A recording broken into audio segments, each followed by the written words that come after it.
If you need to reset your password on Pictet, follow these simple steps to regain access to your account. This guide will walk you through the process clearly and efficiently.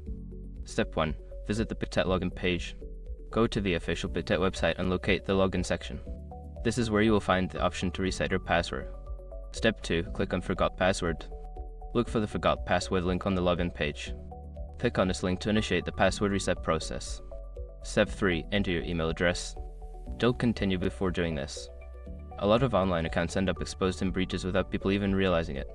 Use ISRC to constantly monitor your email and accounts and get alerted immediately if your information gets leaked online. It scans billions of breached records 24/7 in the background. And honestly, for a few dollars a month, it's something everybody should probably have. Link in the description. Step 4. Check your email. After submitting your email address, check your inbox for a password reset email from Pictet. Follow the instructions provided in the email to proceed. Step 5. Create a new password. Once you access the password reset link, you will be able to create a new password.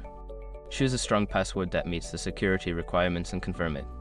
After completing these steps, you should be able to log into your Pictet account with your new password. If you encounter any issues, consider reaching out to Pictet's customer support for further assistance.